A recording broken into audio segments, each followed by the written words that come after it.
Assalamualaikum warahmatullahi wabarakatuh. Jumpa lagi dengan saya. Hari ini saya akan mencoba sharing ya, terutama bagi Bapak Ibu guru serta Bapak Ibu kepala sekolah yang akan mengisi tentang instrumen pemetaan mutu ya, intinya tentang rapot mutu. Itu dilaksanakan biasanya 1 tahun sekali dan juga kadang kita lupa ya. Jadi saya hanya mengingatkan kembali dan kita sharing ini terkait dengan informasi terkini ya dari websitenya PMP ya. Kita buka dulu.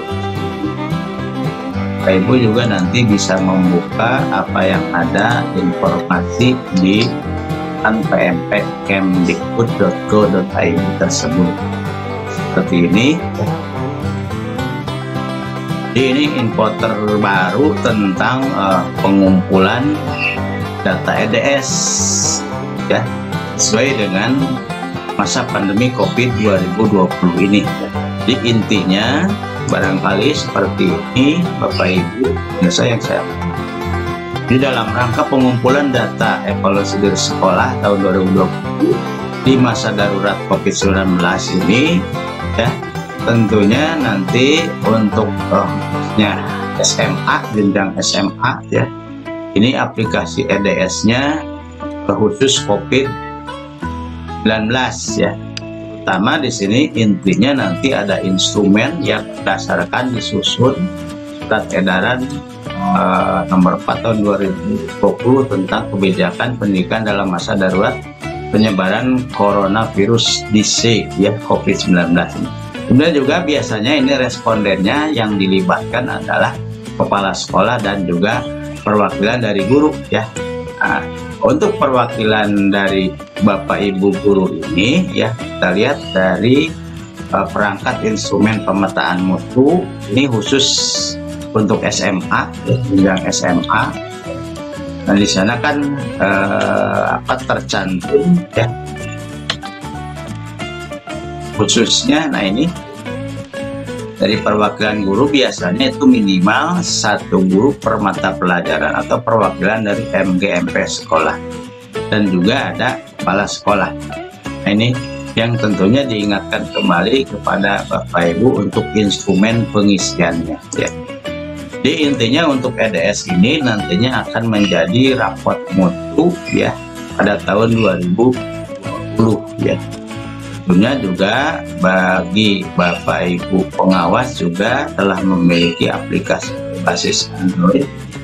Jadi bisa melihat nanti atau mensupervisi ya dari tiap sekolah ya. Nah, baiklah Bapak Ibu ya. Jadi untuk mengisi instrumen tersebut biasanya kan setiap sekolah, karena ini masih bersifat offline ya, biasanya setiap sekolah itu memiliki alamat ya lokal hostnya di server masing-masing karena masih offline ya. Sebagai contoh ini untuk SMA Negeri 1 Singaparna ya, misalnya Bapak kepala sekolah dan juga gurunya akan login ya, dengan alamat ini sebagai contoh saja. Seperti biasa ini kalau sudah tampil ya, kita alamat emailnya dituliskan ya, itu. Kemudian juga kata sandinya ya, itu biasanya kalau belum dirubah 1 sampai 8 dituliskan 1, 2, 3, 4, 5, 6, 8 itu untuk kata sandi yang belum dirubah ya. Kemudian kita akan klik masuk. Nah, sambil memproses ya. Jadi ini masih bersifat offline di server masing-masing sekolahnya ya. Ini sudah masuk pada lamannya karena saya login sebagai diri saya ya. Nah, ini biasanya pada beranda akan tampil seperti ini ya. Ada perangkat kuesioner, sinkronisasi dan laporan dan saran. Ini yang terpenting juga kita lihat misalnya pada fitur pengaturan ya, ada profil pengguna ya. Ini biasanya kalau belum lengkap ya, itu ya, seperti ini belum lengkap. Nanti direvisi atau diperbarui oleh operator di Dapodik ya. Jadi tidak bisa oleh saya sendiri yang sedang mengisi ini harusnya, nah karena ini ada keterangan sini ya, semua identitas yang ditampilkan itu berdasar data pendidikan atau dakodik ya, jadi beberapa dakodik. Oke, kita kembali ke beranda ya. Jadi kita akan mencoba mengisi ya, karena mohon maaf biasanya kalau 1 tahun sekali kadang lupa lagi, makanya diingatkan nanti untuk login yang pertama ya. Dan kita ke perangkat kuesioner, kita klik ini ya. Nah, ini biasanya materi-materi yang harus diisinya ya, ada poin A, B, C, D, E ini. Nah, misalnya kita buka untuk tentang kompetensi lulusan ya, kita klik saja lanjutkan misalnya. Ini biasanya ada soalnya 1 sampai 91 ya. Ini sebagai contoh dalam kompetensi lulusan misalnya ya, gambaran perilaku beriman dan bertakwa kepada Tuhan Yang Maha Esa yang diamalkan siswa Anda selama masa darurat COVID-19, berdoa sebelum dan setelah melakukan aktivitas. Silakan nanti Bapak Ibu guru memilih ya. Semakin besar yang kita pilih itu berarti semakin sering dilaksanakan. Yang di bawah ini akan ada keterangannya ya. Semakin tinggi ya angka yang dipilih, artinya kondisi pada pernyataan itu selalu dijalankan oleh sebagian siswa ya. Dan sebaliknya, misalnya kita pilih saja yang terbaik ini ya, Bapak Ibu ya. Dan juga kita lanjutkan dengan menekan tombol ini.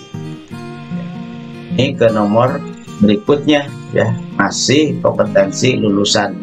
Nah, ini gambaran perilaku siswa ya, yang diamalkan siswa selama masa darurat ini mengucapkan salam ya.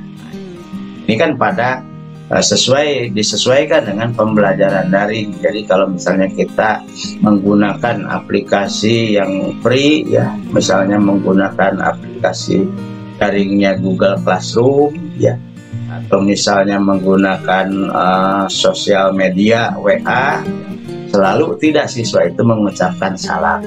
Atau misalnya dalam video pembelajaran, nah bagaimana itu guru memberikan suri tauladan untuk selalu berdoa dan mengucapkan salam seperti itu ya. Ini juga terserah Bapak Ibu, silahkan pilih. Semakin tinggi angka yang dipilih itu semakin tentunya sesuai pertanyaannya mengucapkan salam atau tidak gitu ya. Selalu mengucapkan salam atau tidak seperti itu. Ini untuk poin kompetensi lulusan Bapak Ibu ya. Nah, kita misalnya ini sudah diisi 1 sampai 91 ya.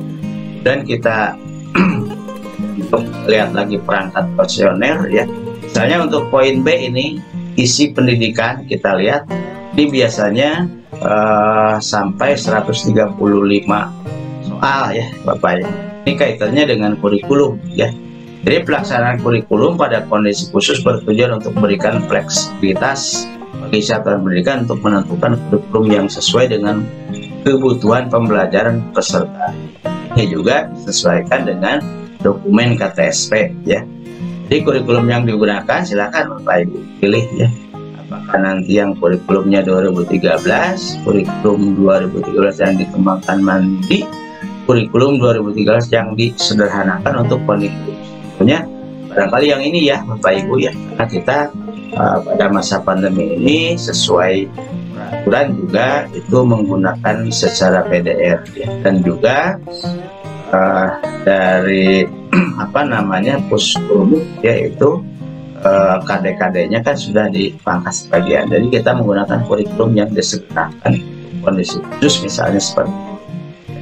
Kita klik untuk selanjutnya dan pertanyaan berikutnya seperti ini. Nah silakan ya Bapak Ibu guru yang ditugaskan atau Bapak Ibu kepala sekolah juga yang menugaskan kepada guru lain silahkan untuk mengisi seperti ini. Dan kita lihat yang poin lain misalnya dalam proses pembelajaran ini ada sekitar 166 pertanyaan ya ini terkait juga dengan RPP ya, kemudian juga hal yang terkait dengan proses pembelajaran dan sebagainya. Nah, termasuk juga nanti untuk poin penilaian pendidikan. Nah ini ada 49 pertanyaan. Misalnya di sini ketercakupan karakteristik kompetensi berikut dalam melakukan penilaian kompetensi sikap siswa ya selama masa darurat COVID-19. Nah ini bagaimana cara menilainya ya. Walaupun kita belajar secara daring, sebetulnya bisa saja dilakukan seperti itu. Nah, berikutnya juga untuk poin yang poin terakhir ya, pendidik dan tenaga kependidikan, ini PTK ya. Ini biasanya ada 93 pertanyaan. Silakan. Jadi sesuai pertanyaannya biasanya ini bisa dijawab lebih dari satu atau jadi keterangannya di bawah Bapak Ibu jangan lupa dibaca dulu ya.